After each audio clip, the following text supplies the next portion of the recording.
Tune into the final take with MK Mariner every Saturday on the Alcamba Times and experience extensive conversations on a variety of topics, including national and international headlines, breaking issues, and major developments in politics, business, innovation, science, and sports, along with inspiring stories and expert analysis to provide a comprehensive understanding of the news. Hello, wherever you are watching, a warm welcome to the final take. We return for another week of exciting discourse, exploring current affairs in the Gambia and around the world. This week, a special conversation with Madi Jobate, Executive Director of the Edward Francis Small Center for Right and Justice on President Barrow's third-term ambition and the Gambia 16th Jubilee Independence celebration. Examining advances made in 6 decades of self-rule. We'll also bring in our next guest, Melvin Foot, a prominent African-American civil society leader and the founder and president of Washington, D.C.-based Constituency for Africa, a civil society group founded by Mr. Foot, who has been at the forefront for advocating for Africa and its people.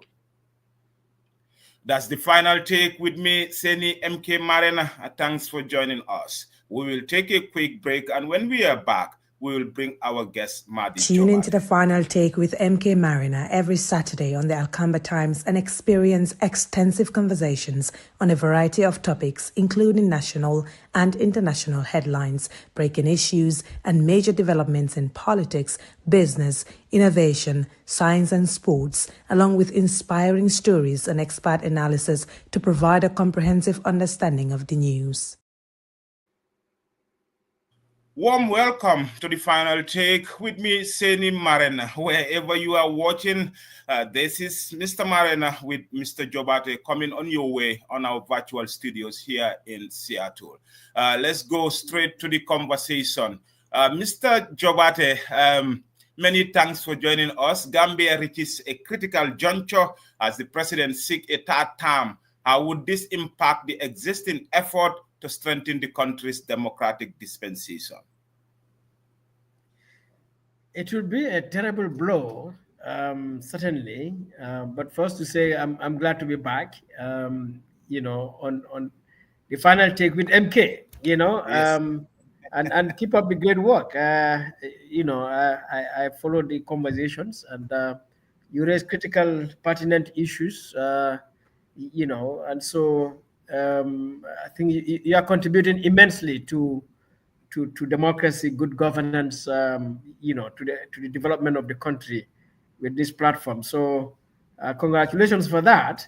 And so, to continue that conversation, MK, I think it is very, very unfortunate and very sad that we would have yet another president, to take us through a blunder like this. They said today is our 60 years of independence.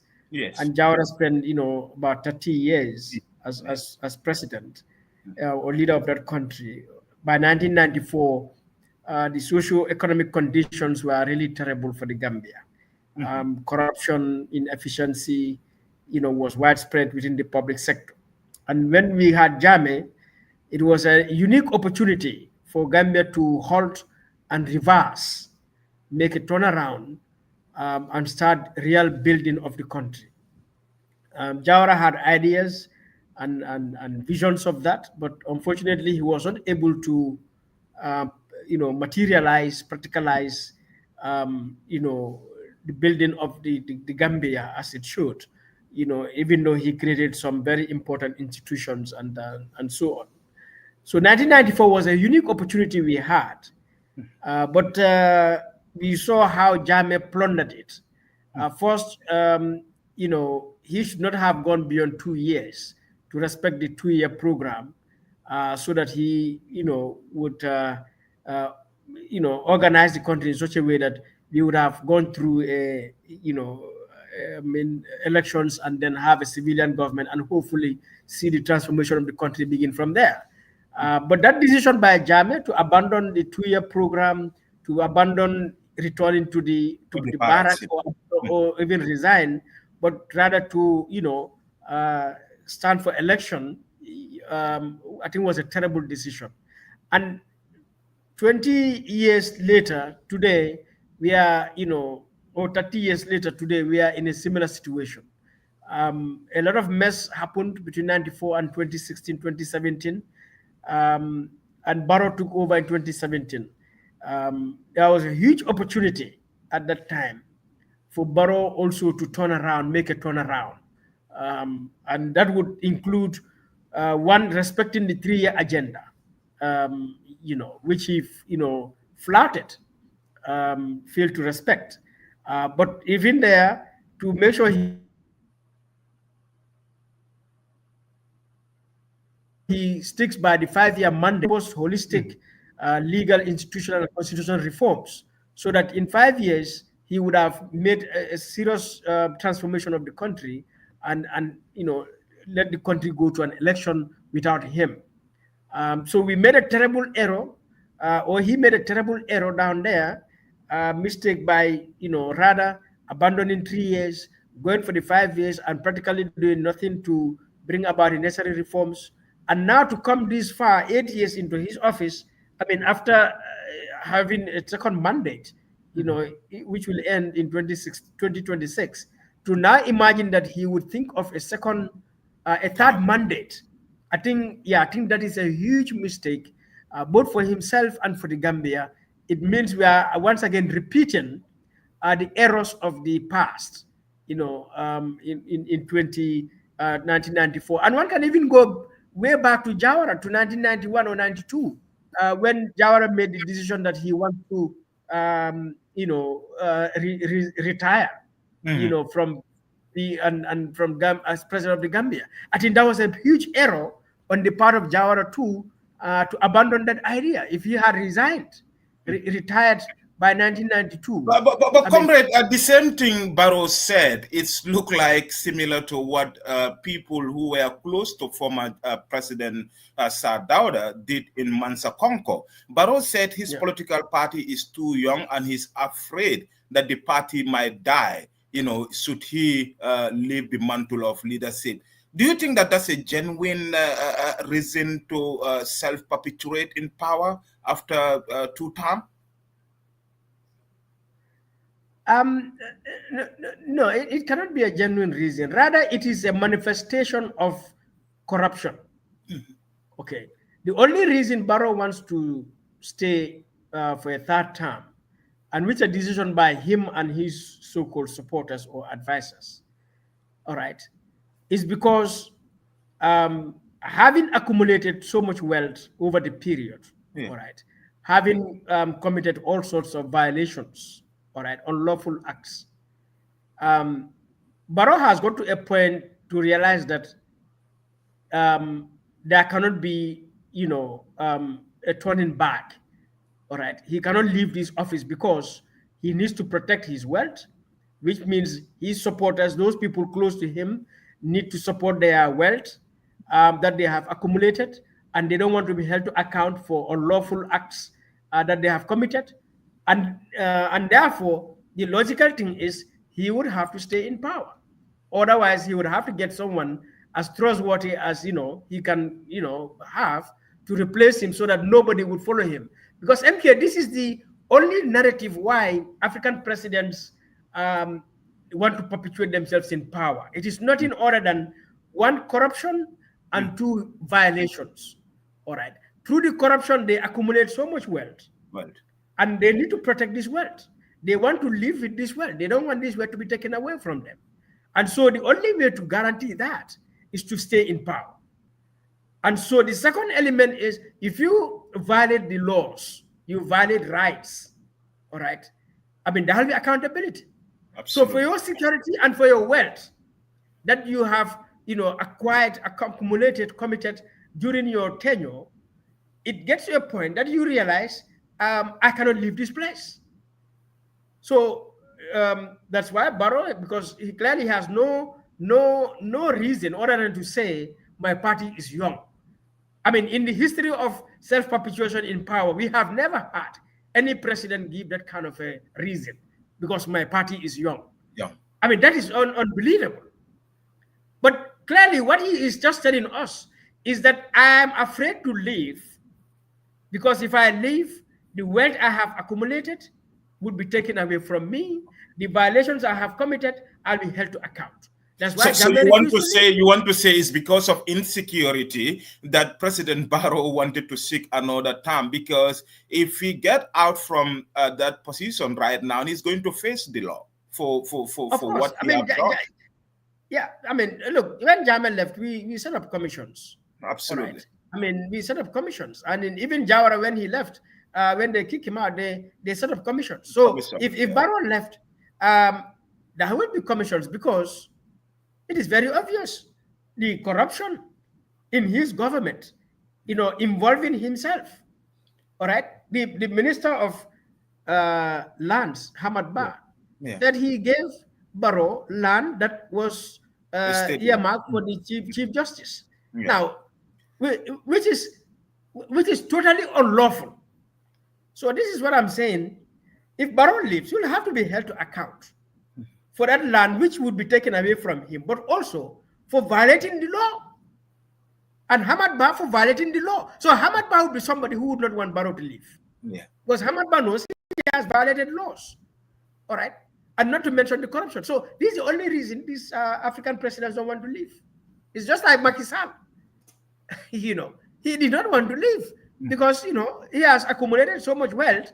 He has committed so much crimes, and he would bring all sorts of cock and bull stories just to justify the, self-perpetuation in power. But that's absolutely no reason, because at the end of the day, this is not a birthright. All right? Out of 2 million people, our system is such that we elect among us, all right, ourselves, somebody to be president, somebody to be parliamentarian, somebody to be a councillor. We elect appoint somebody as a minister, and so on. So if you are in public office, it is not like your personal property. It is not yours. It is entrusted to you. So common sense tells you that if you are in public office, it is just a matter of time, particularly elected office, because maybe if you are appointed in the civil service, you can be there until you retire after many decades. All right? But then you'll be held to account anyway. But for the elected office as president, you are there for a term. And what is the purpose of that? To serve the people. According to the law. But if you refuse to serve the people according to the law, you violate the law, you plunder their resources, you know very well this is not mine. It's not yours. And you will be held accountable one fine day. Yeah, that's what it. So this is not a difficult thing to understand. Comrade, how would you assess President Barrow's current administration in the context of Gambian political history? Is history repeating itself? I mean, I tend to say yes, but also I don't want to say that. Just to say that Barrow's government is horrible. Okay, because. And I think it is the worst. Okay, even though we have not reached a point like extrajudicial executions and enforced disappearances and so on, it is the worst in the sense that MK, because we saw Jawara and we know the mistakes of Jawara. All right, and then the mistakes of Jawara generated, Jammeh.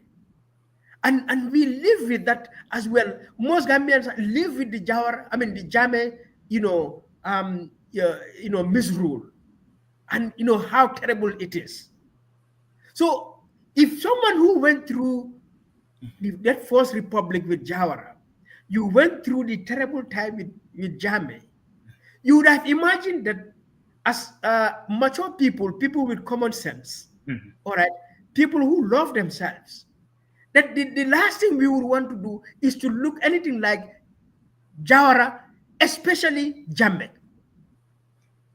Now, to have someone follow that path of Jammeh, I mean, look at Barrow's government. You bring all these Jammeh enablers. They are, National Assembly is led by Jammeh enablers in his cabinet. All right, you refuse to get us a new constitution. We are still using that constitution. I mean, the malpractices of the past across the board, the corruption, the negligence, the waste, for someone to come back again and repeat that as a Gambian, I mean, who has lived through all this, I think is worse. Yeah, I think it's worse. I mean, it's indescribable. So for me, Barrow's government is such a disaster because the opportunities are there. 2017, international level, at the local level, at the regional level, everyone wanted to support Gambia, such that. There was a. I want to ask that there was a high level of goodwill from the international communities. I remember when the new administration take up in 2017, the European Union, including regional powers, there was a huge donor conference that was held in Brussels in May 2018 that galvanized, international support for Gambia. But what happened next, with all those political commitment to help the Gambia, recover from 22 years of brutal dictatorship has gone in vain. What went wrong, Mahdi? Yeah, well, what went wrong is the betrayal, is what happened.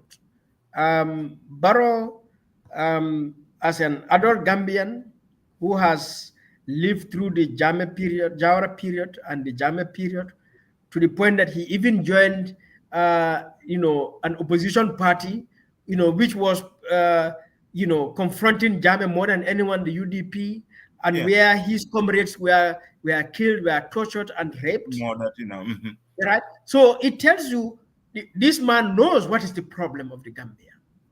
Okay? To now have the opportunity for Gambians to select you to lead you, you cannot say you don't know. You cannot tell us you don't know where we came from and where we need to go. All right? So for that man to come, turn around 360 degrees, and you go back to follow that Yahya Jammeh, man, it is the greatest betrayal, one can explain. So what happened is the betrayal.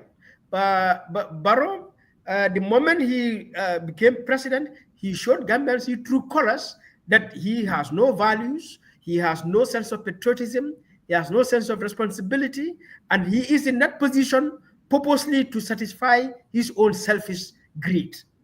And this is why that roundtable summit you talked about, pledges were made up to 1.4 billion euros or something like that. I mean, and the pledges that came were insignificant. And since then, it has been plunder after plunder, all right, derailing national progress. And so the point that we are at today is such a disaster. So as a right prominent right activist, you think that the donors felt the other way around, that there is a lack of political commitment to reforms. That is why they hold their fundings to some extent. Yeah, to support the government. Yeah. So the donors, let's say EU particularly, because they also claim they are tying their aid to human rights and good governance. So they have kept some funding away. All right. Which we saw even during Jammeh's time that happens. All right. But at the same time, of course, they would provide the necessary or the usual budget support, and the aid is coming anyway. I mean, through loans and grants, you can see all these projects in agriculture, health, education, energy, security, sport, everywhere. So that would happen. But for me, that is not the key issue, because the point is the so-called donors, at the end of the day, are not really bothered. Okay, because at the end of the day, EU and the US, UK, or whether it's China or anyone, they want to have control. They want to dominate, and and of course they want to benefit. And all of these aid also gives them huge benefit in terms of that. So even the most autocratic regimes in Africa, let's say in Museveni, in Cote d'Ivoire, I mean in Uganda. Or the most corrupt regimes, let's say Paul Biya in Cameroon. So these donors still support them through IMF, through World Bank. I mean, so the US, nowadays is the USAID and all these, people running helter skelter. But at the end of the day, the USAID was not necessarily giving us free. It was all part of a mechanism of American hegemony control through aid. So aid is political. Aid is not just for our interests.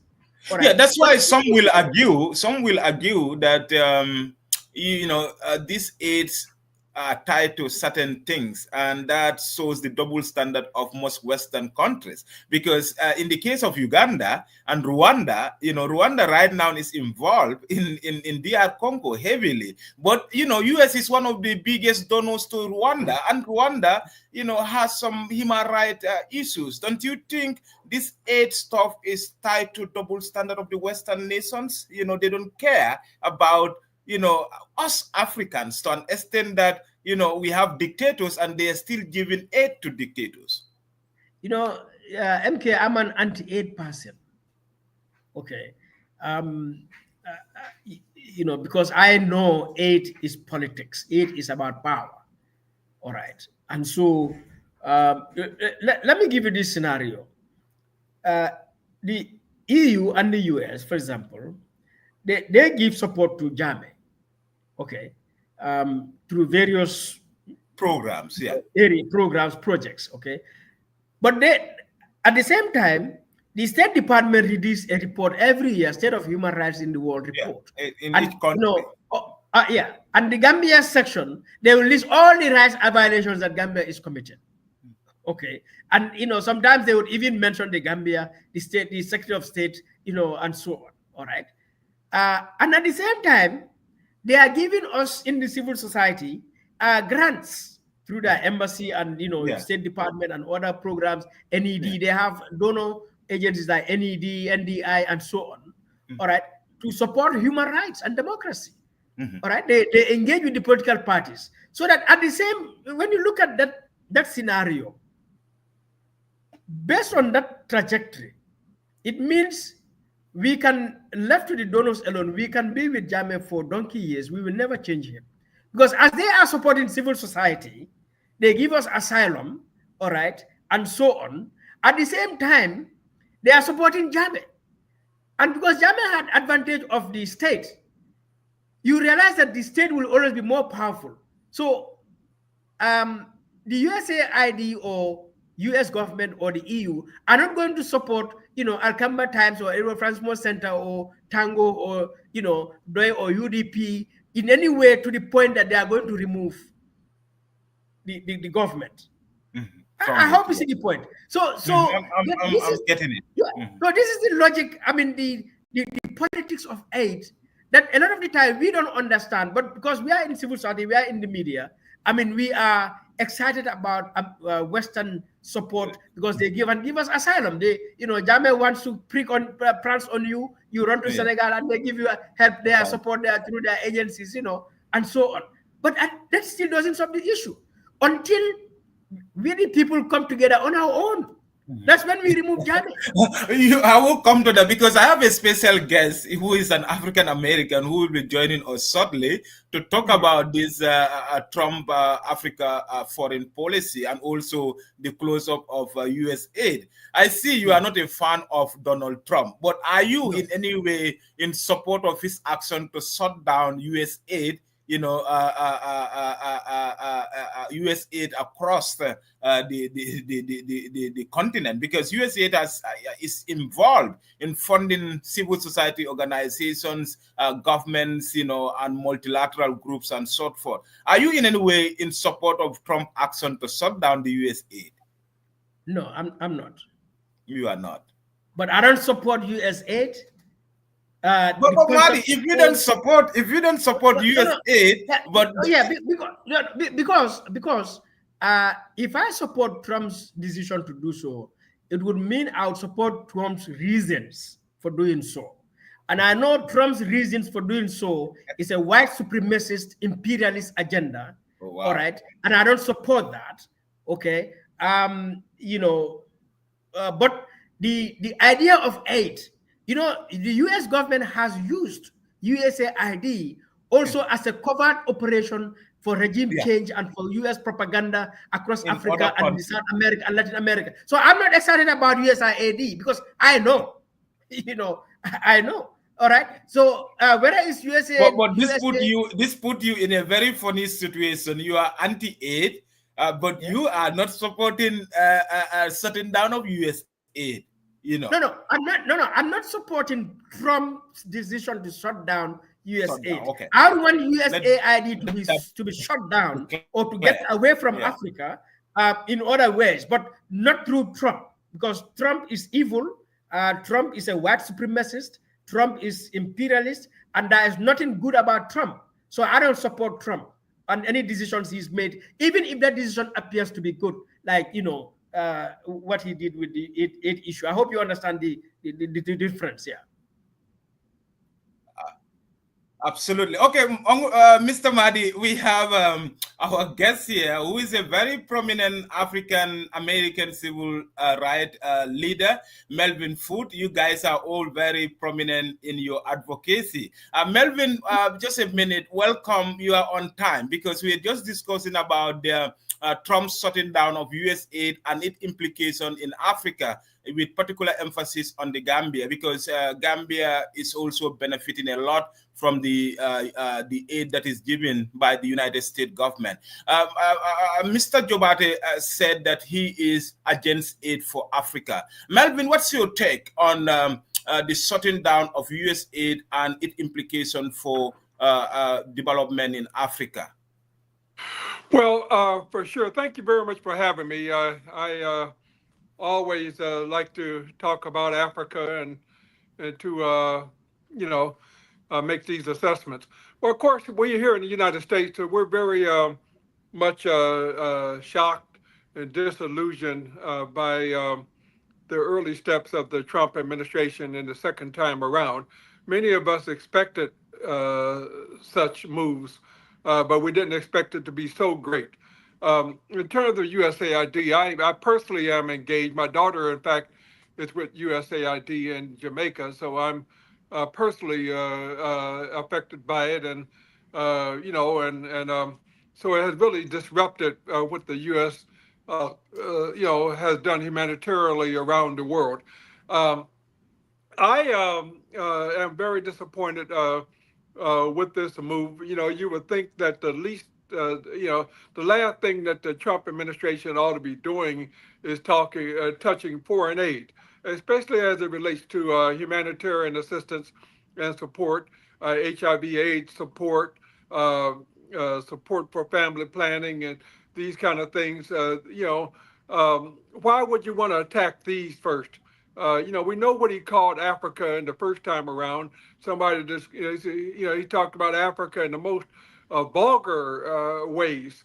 We all were just shocked to hear the U.S. president calling the billions of people in Africa, such a vulgar name. So I'm disappointed with it.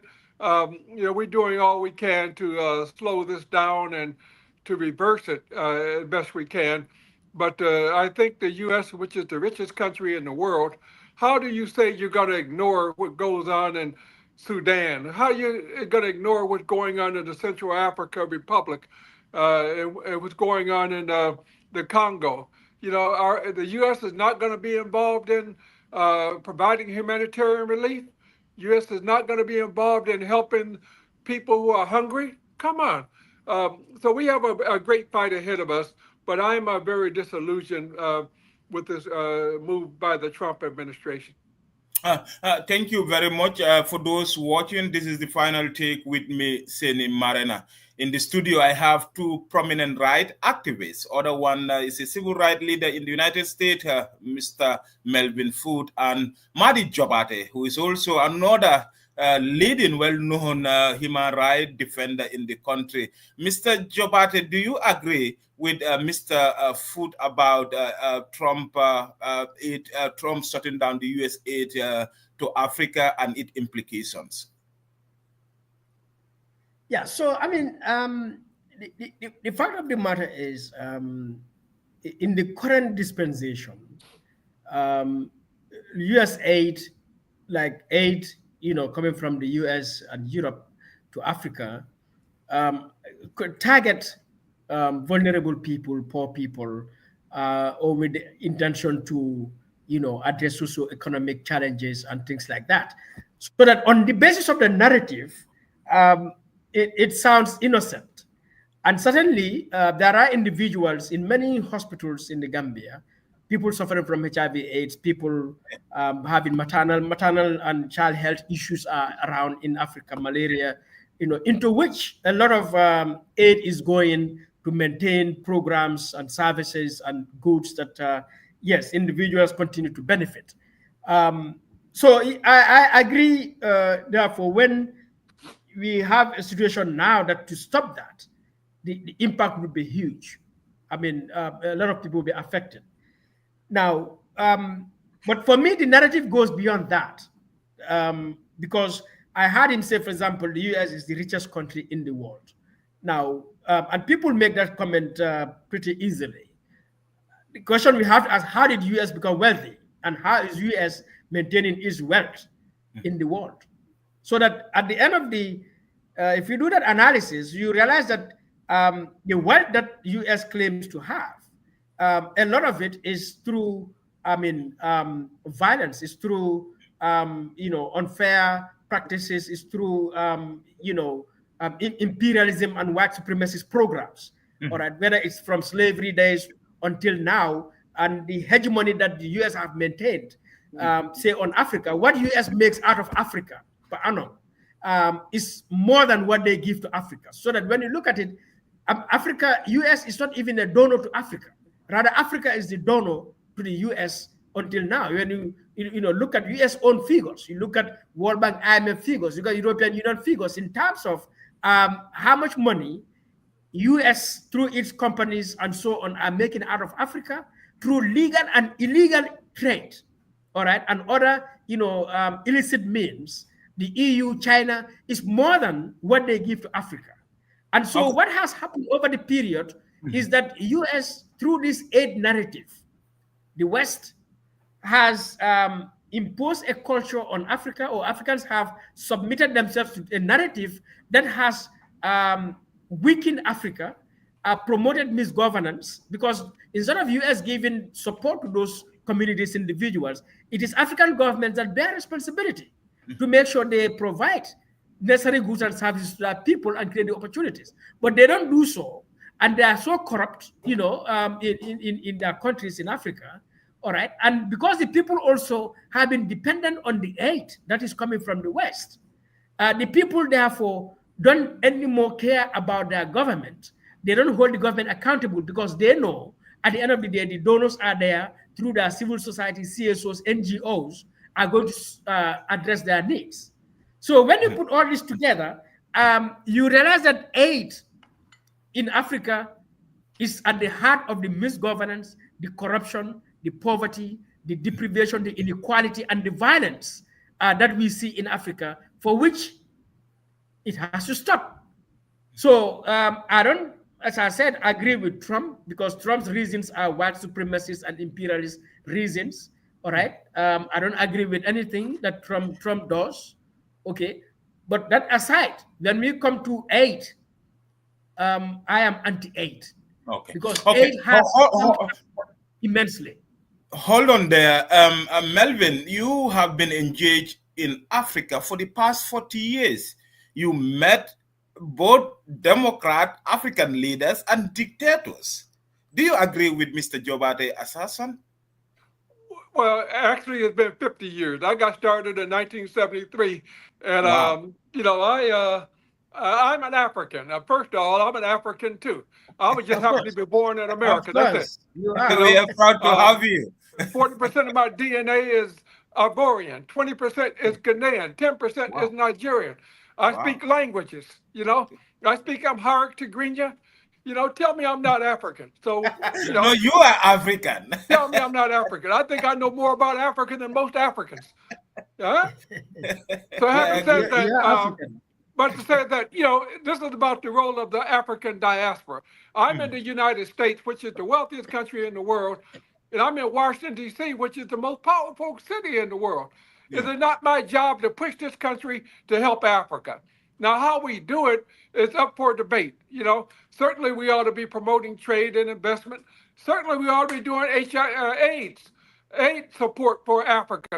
We also need to be transferring technology and also building culture, because us helping Africa also is a way for Africa to help us.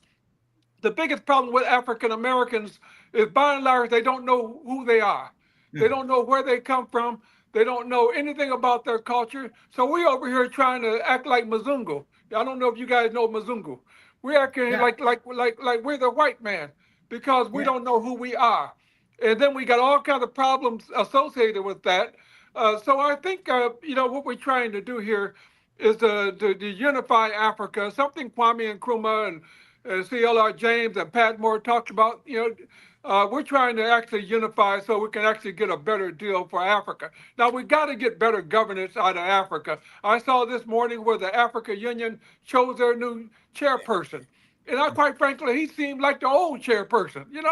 I don't see no radical change in how the Africa Union is going to manage the affairs of Africa. I don't see it. Here in Washington, we have 54 African ambassadors. I can say only 2 of them are worth their credential. Wow. Out of the most of them, I don't even know their name. And this is the state of things right now here in the Africa world. So we have a lot of work to do. I think a lot of the effort should be aimed at the next generation, because all of us, all 3 of us, are old men now. We certainly need to be talking to the women. Half of the African people are women. We ought to be talking to all these young people. You'll find that 40% of the populations in Africa are under 25 years of age, and they're getting restless. They're not going to put up with these dictatorships. They're not going to put up with the kleptomaniac governments in many countries in Africa. They're going to demand some form of democracy, free speech, and good governance going forward. So we, as elders, ought to be trying our best. I came up with the concept of YALI, the Young African Leaders Yeah, Initiative. I I gave it to remember that. Obama. I think it's the best program ever from the U.S. government. All we doing it, one, we allowing the Africans to meet each other. So the one from Senegal is meeting the one from Botswana, and the one from Namibia is meeting the one from Kenya, and the one from Gambia, the Smiling Coast, they're meeting the one from Tanzania. So I think they're forming networks. They're doing emails. So now they don't look at each other as, oh, you're my enemy, but you're my sister, you're my brother. So I was up in Canada last week, and I told the Canadians to do the same thing. Let's try to promote this next generation to think better and to organize better on behalf of Africa and African people.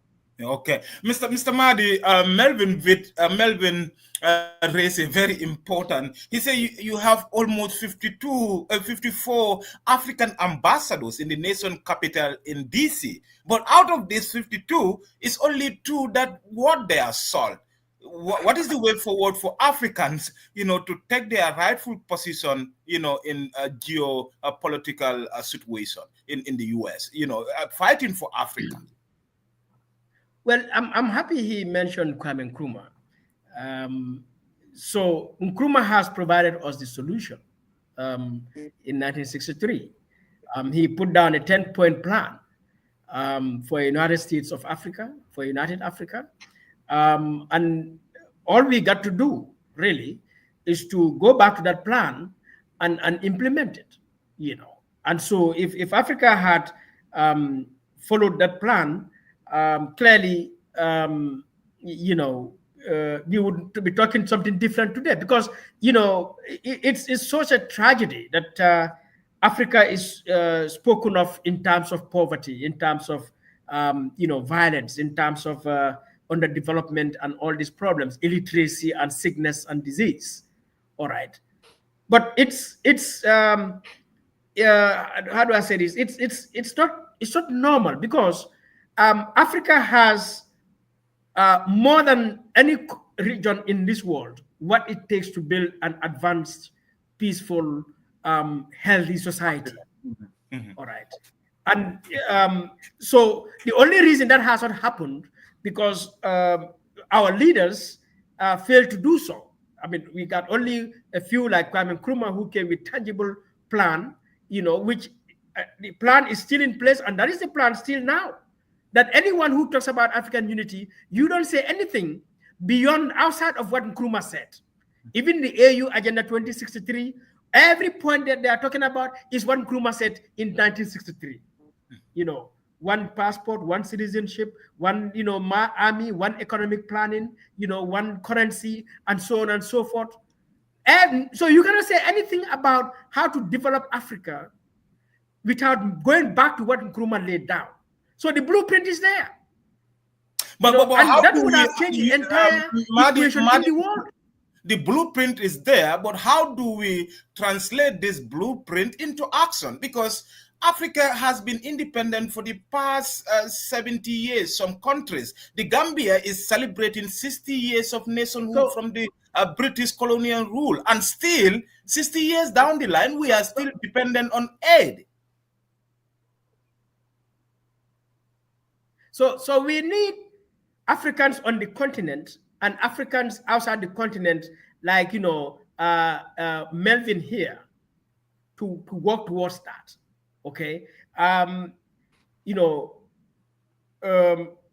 the continent, our people have to come to the realization that we have been oppressed by our own people, who we elect as presidents, unfortunately, as our leaders, our governments, and our technocrats and intellectuals. They are benefiting from this system that is keeping Africa down.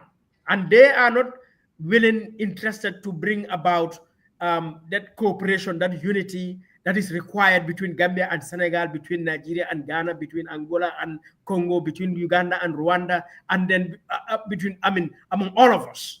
All right. So we, the people of Africa, and I'm happy he mentioned the Yali idea. All right, because the youth of Gambia have to connect with the youth of Senegal. Yeah. The youth of Senegal have to connect with the youth of Ghana. The youth and women of Ghana have to connect with the women and the youth of Nigeria, and so on and so forth. But to acquire that responsibility, that we are not going to accept bad leadership, misgovernance in this country, and we the people demand that Africa unite.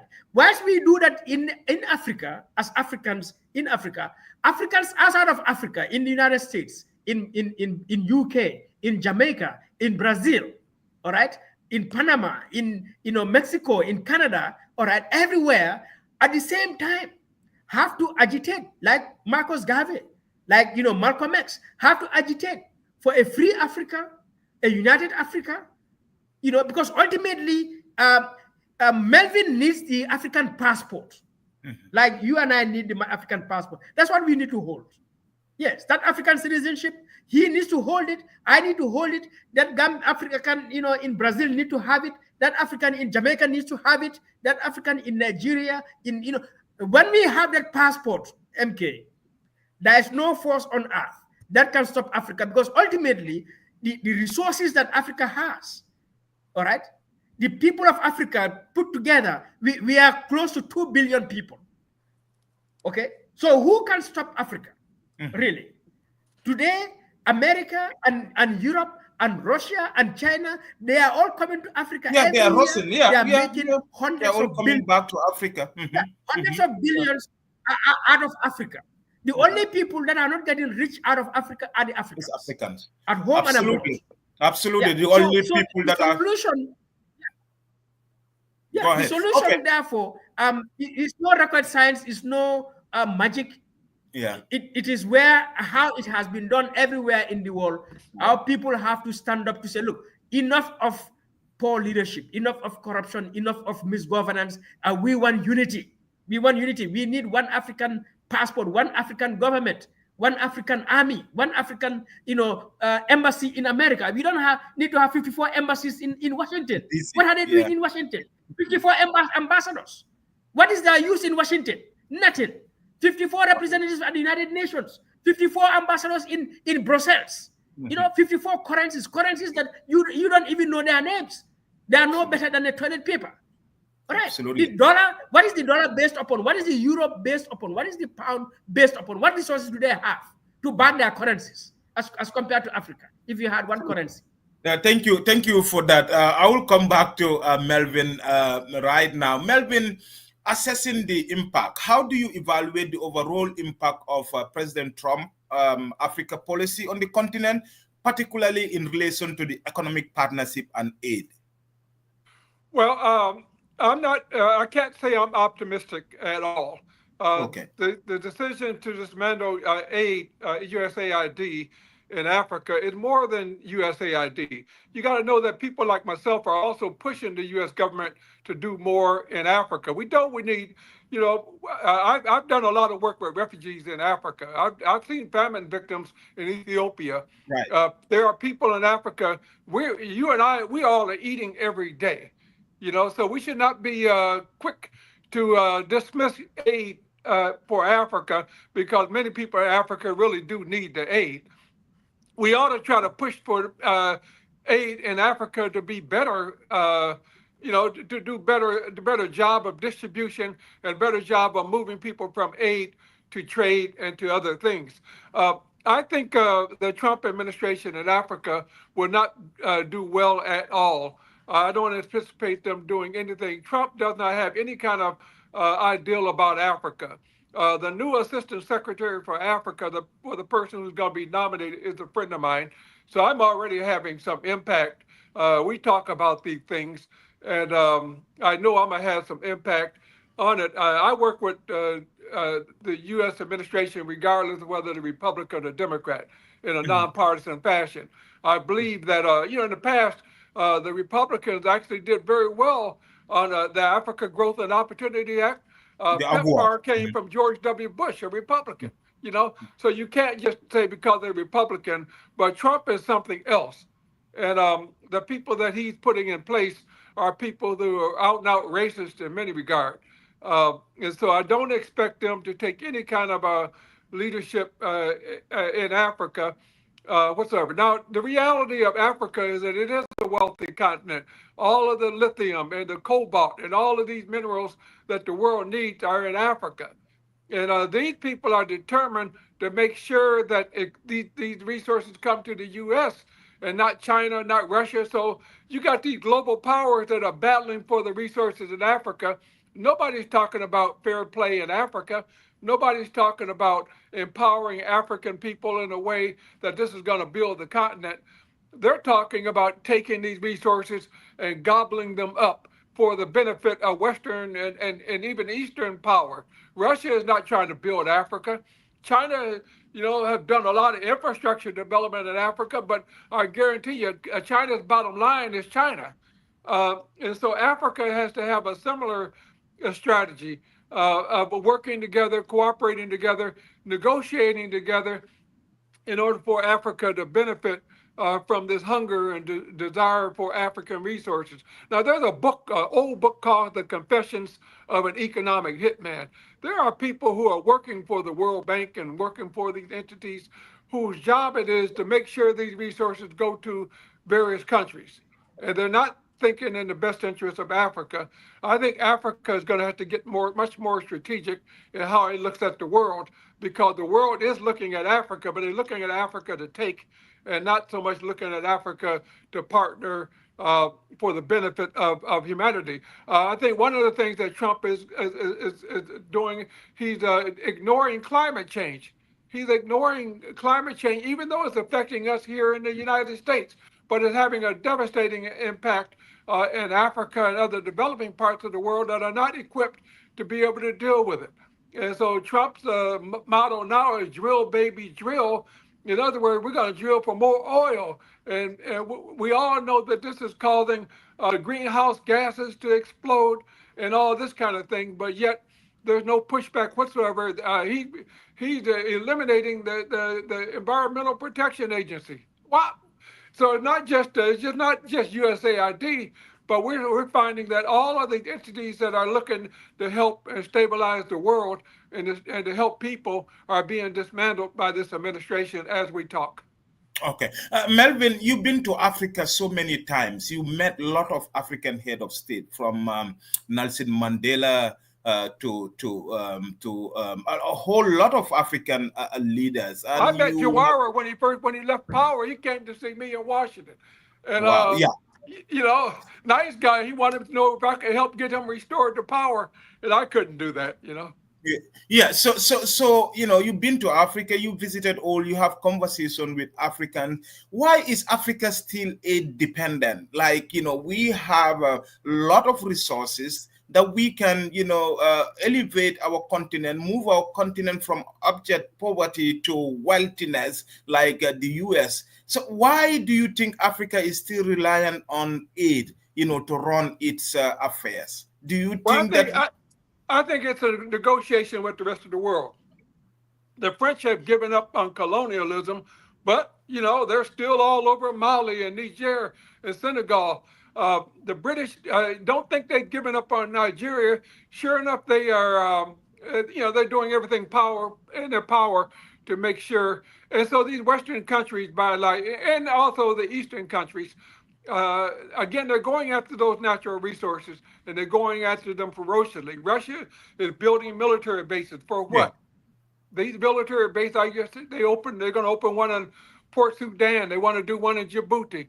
Why are they having these military bases? To protect Africans? No. To protect their investment in Africa and to make sure they get those natural resources flowing to their countries.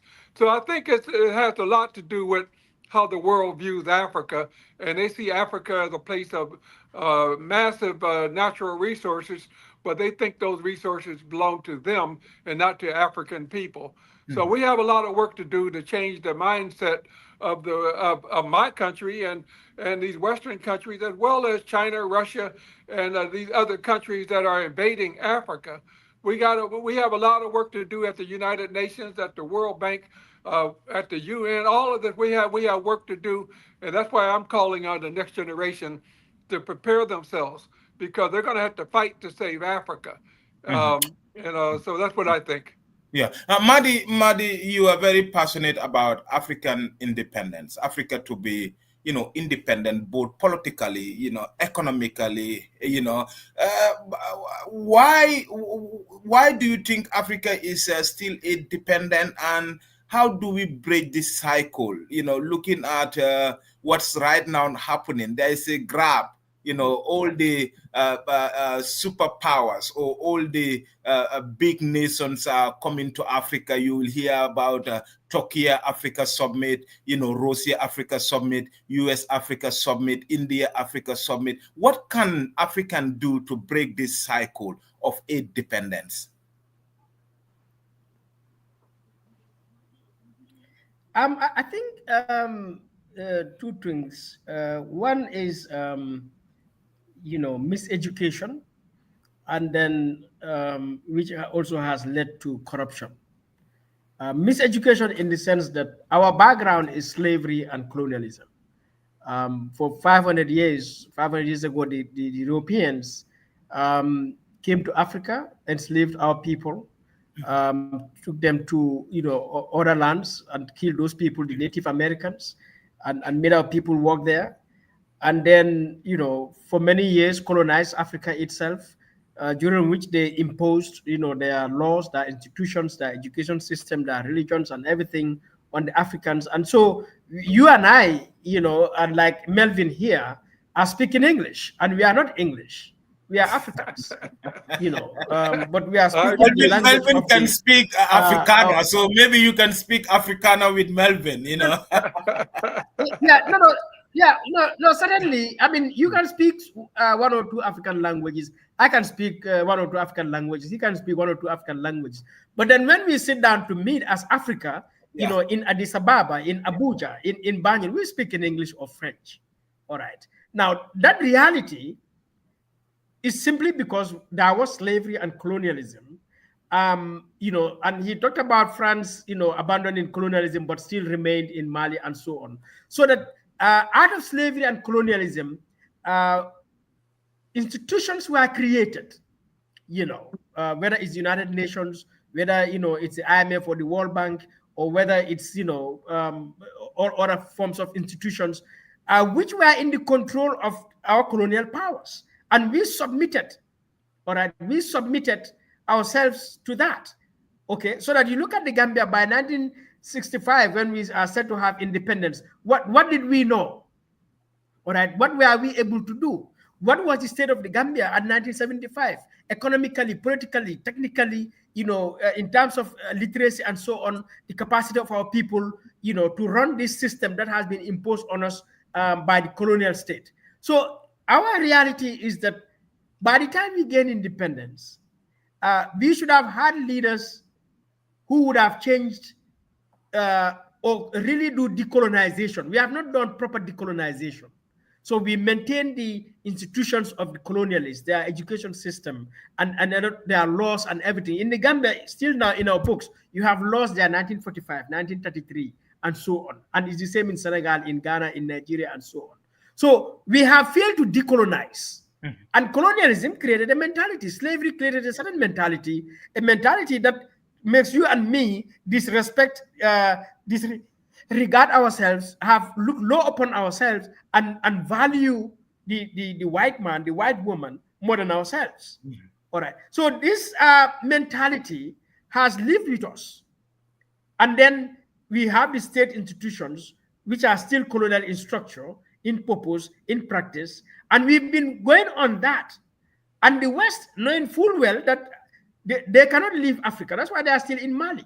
That's why they are still using the CFA. But most of the Francophone countries are pushing France out of Africa now. The latest is Senegal. Yeah. There were French bases in Senegal, in Niger, in Burkina Faso. Yeah, so, it will come because eventually Africans will come to realize that the system we've had since the end of colonialism today, then that neo-colonial system is not working. And so there will emerge a time, contradictions will arise between the technocrats, the leaders. And so you will see like what is happening in Mali or Burkina Faso, some kicking out France. It will happen, in due course, all right? But the reason it is not happening right now, because the current neo-colonial system we have in Africa, we have African leaders benefiting from it. We have scores of African intellectuals, African technocrats benefiting from it. All right. So they don't want to dismantle, decolonize Africa and their countries and stop aid and begin to be self-reliant. Because what is happening is cheap for them, it's easy for them. All right. They keep their people, controlled, abused, oppressed, exploited, and the people, because they lack the whole political awareness, people accept them. And so, you come to the Gambia or Senegal or Nigeria, you drive around, the people with the biggest vehicles, with the best homes, with the best opportunities are people inside the government or in this, NGO sector and so on, or in the private sector, because they are benefiting from the system. So they don't want to disrupt the system. Right. So until we have consensus leaders like Nkrumah, who saw at the very beginning that we have to decolonize. We had leaders like that who realized that we had to decolonize. All right, Lumumba in Congo. But look at what the West did. They orchestrated a coup d'etat against Nkrumah. They assassinated, Belgium assassinated Lumumba, and the examples are many. So the West, America, and Europe are here supporting autocrats. They are supporting rebel movements. They are creating rebel groups. They are, fomenting all this violence that is going on. They have their military bases across Africa. And the elite are benefiting, the African elite are benefiting from it. And so this is why we are in this situation. So until we have consensus African intellectuals, journalists like you, intellectuals, like me, like Melvin here, all right, political leaders, all right, who are ready to suffer, who are ready to sacrifice the benefits, the privileges they're enjoying. No, MK, we will be like this for another, 500 years. Yes. So it's Thank a you very very much. Yeah, thank you very much. I will go to Melvin because he seems to be keenly listening to your conversation on Africa. Both of you are very passionate about the development of Africa. Melvin, let's come back to the role of civil society. You have been in the civil society issues for quite a long time. So what role do you think the civil society should play in mitigating the negative impact of the decreased US aid and Africa engagement in Africa, Well, there's two things I would say. Here in the United States, most Americans are uneducated, undereducated, or miseducated about Africa. Now, we know that. Here in Washington, sure, you talk about Africa, that's all we do all day long. But if you go 100 miles outside of Washington and you say, how many countries are in Africa, you would be shocked at the answer you would get. If you say, what is the capital of Gambia, who would know? Very few. Name 2 African presidents. They would say, oh, Nelson Mandela. Mandela's been dead for how long? And so when we think about, one of the things I've tried to do is to take on this. I've done town hall meetings all across the U.S., but I'm starving to do it. I have to really struggle to do it. Now, one, you would think the African countries would say, look, you're working in Washington, you work in the United States, let's give you the resources you need to do the job. That's what Israel do. Israel got a strong diaspora here that lobbies and leans on Congress to get everything Israel wants from this diaspora. But here in the United States, when we look at the African, now we lobbied hard in the 60s and 70s and 80s to get the United States to increase the numbers of Africans who could come to this country. This is the Congressional Black Caucus. People like myself, this is what we did. We saw them inviting Germans, Swedes, Danes, everybody else, but not Africans. So they lifted the numbers of Africans who could come to this country. What happened to these Africans? Many of them came, and next thing you know, they gave them scholarships way out in the far out in the white neighborhoods. By the time they brought them to Washington to work at the State Department and the AID Brookings Institution and so forth, they hate Black Americans. They hate the very people who actually pushed them. They see us as violent. They see us as, so there's a real divide between the African immigrants and the African Americans. Now here comes Trump. And Trump, one of his first things is to kick out anybody who's an illegal immigrant, if you will, So many Africans are falling in that category, and here come the police grabbing them to send them to Nigeria, to send them to wherever, and now the Africans are shaking. They pushed all the Black people out of the U.S. government. So you don't find Black people anymore. It was a lot of African immigrants who replaced African Americans. Now they got pushed out. And so now all of a sudden hey, my brother, what can we do? Can we talk? Whoa, we missed the opportunity of unity. And to me, this is going to hold us back for decades to come until we figure out. Now, next month, in fact, you mentioned Marcus Garvey. Marcus Garvey's son is my good friend. And we're going to be holding a forum at the end of this month to celebrate. We got Biden to finally pardon Marcus Garvey. And so we're planning a celebration, mainly aimed at getting us all on the same page. We're all in the same boat. Whether you came here by the slave ship or you came by airplane, you're still in the same boat. You're Black. And that's the message that we're trying to get our people to understand. But I think it's a hard thing culture is a hard. We already knew that Nigerians don't talk to Senegalese. And the Malians don't talk to the Ethiopian. We all knew ethnicity and all of this stuff found Africans pitted against each other. That all worked well for the Europeans. They knew that they could easily start a fight between the Ethiopians and the Somalis. They knew that, so they play that off and get you fighting each other. And then one of them come and sell you weapons. Then they go to the other side and sell weapons to the other side. We have a lot of work to do to get this thing clarified. But right now we're being played by all sides. What the aim of this is to get your oil, your gas, your coltan, your lithium, all of these minerals from Africa. That is the bottom line for these people. They don't care about you. And the last thing they want is unity between African people. The last thing they want is African Americans, and other Africans in the diaspora to be working together. So if you think it's going to be easy, I think you're fooling yourself. These people are going to do everything possible to make sure we never unify, because that's the last thing that they want. The last thing they want is Africa to never unify. I will go back to Mahdi Jabate because we are almost at the tail end of this very interesting conversation, beautiful conversation. Mahdi, the Gambia in 2-3 days will celebrate what is known as the Diamond Jubilee. 60 years since the British gave us independence. Give us your assessment of Gambia at 60. What is at stake? Are we truly independent economically, politically, socially? You name it.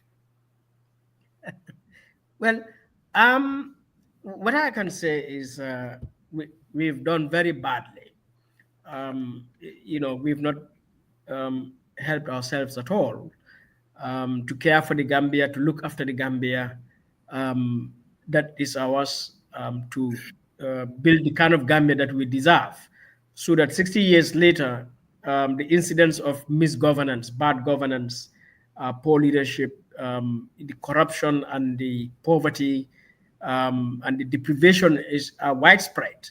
And simply because, once again, individuals that we have put in charge of public office to manage the affairs and the resources of the Gambia, according to law, abandon that responsibility.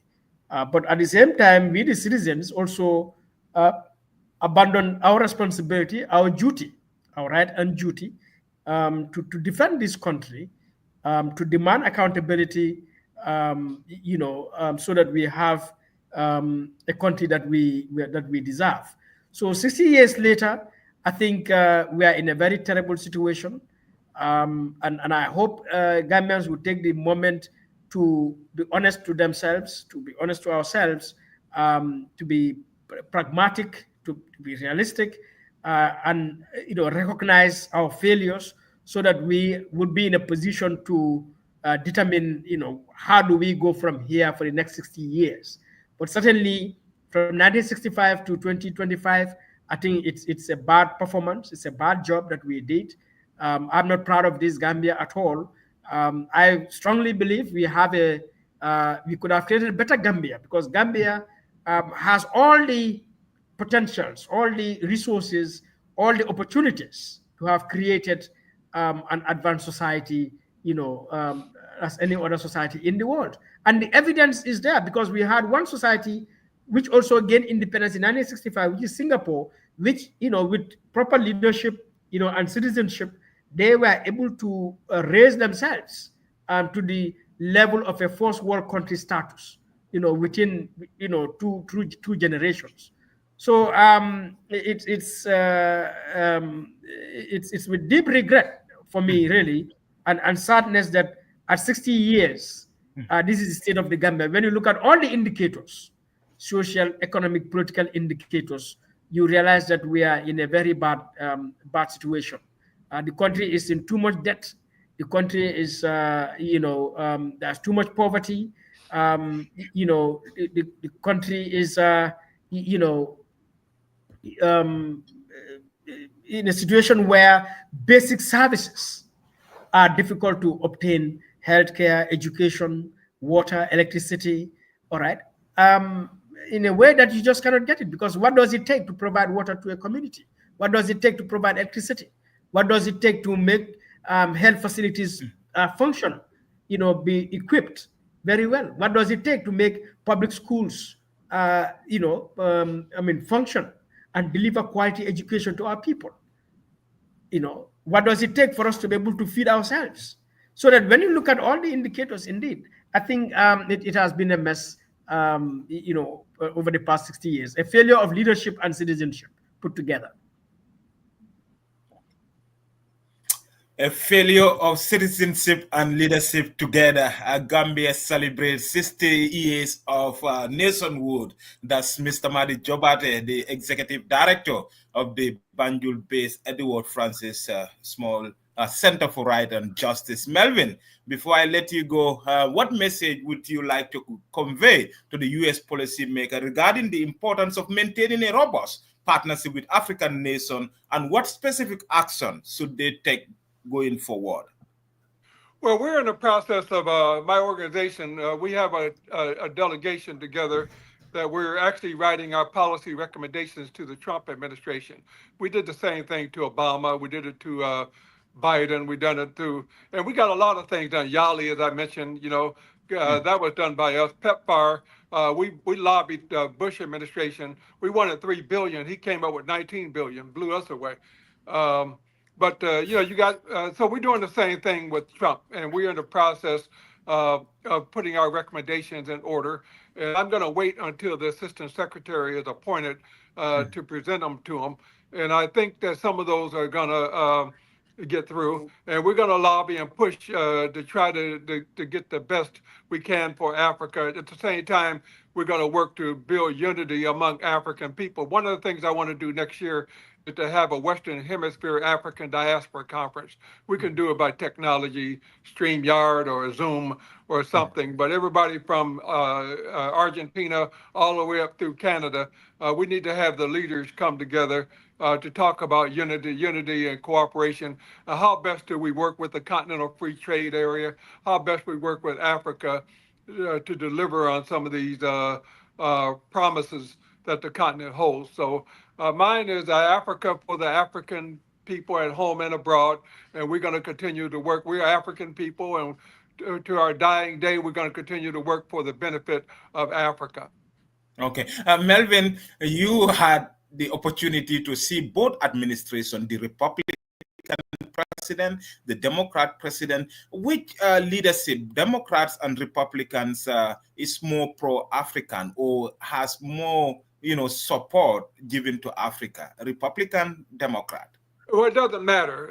The Democrats are nicer, if you will. But when I look at what the Republicans delivered on AGOA, I give the wherewithal to the Republicans. On a PEPFAR, that was a George W. Bush administration Republican. But at the same time, I thought Obama did well. I thought Biden did fairly well, and we could have done a lot more these past 4 years than we did. So I don't expect either side to have Africa at its, to be looking out for Africa if the African diaspora is not pushing. So what Africa needs is a strong diaspora here in the United States that's lobbying and pushing for Africa at every twist and turn. Don't think that the white man is going to look out for Africa. No way, either Republican or Democrat, neither one. So it's all dependent on us. Africa is dependent on African unity at home and abroad. Okay, thank you very much. That's Melvin Food, a prominent African-American civil society leader, speaking to me from Washington, D.C. Madi Jobate, final word, the way forward for African unity, because Africans have been used against each other, and then this has made a way for our colonial masters, because they believe if we are united, that is not good for them. But the moment we are disunited, they can have a free right in our capitals, grabbing our resources. The way forward for African unity, before I let two of you go. Well, I mean, the way forward for African unity is for Africans to stand up and demand it now. Is for our leaders to make it happen. Is for our Africans in the diaspora, like Melville here, as he talked about this Irish lobby or the Israeli lobby. In America, we need an African lobby down there as well. And, and we have to do this, MK. The state of the world demands it. If one understands the geopolitics around the world right now, it is an existential imperative that Africa unites. Our salvation, our security, our survival, our existence cannot be guaranteed by America or Europe or Russia or China. I think we have more than enough evidence that America or Europe, Russia, and China are only interested in their own interests first and foremost. And their presence in Africa is only to maintain their hegemony and their power and control of Africa. So if they colonized us, enslaved us centuries ago, and colonized us centuries ago, rest assured, if they can do it again, they will do it. If others can do it, they will do it. So we shouldn't be here as Africans trying to be nice, trying to fool around. I mean, there's one God in the world, all right? And, he's not coming here to defend us just like that. Otherwise, we would not have been enslaved. We would not have been colonized, all right? And the Europeans, they saw that God anyway, and so on. But then at the same time, they went ahead to do what they did to us. And we still see the same imperialist white supremacist agenda is what is playing out every day across the world.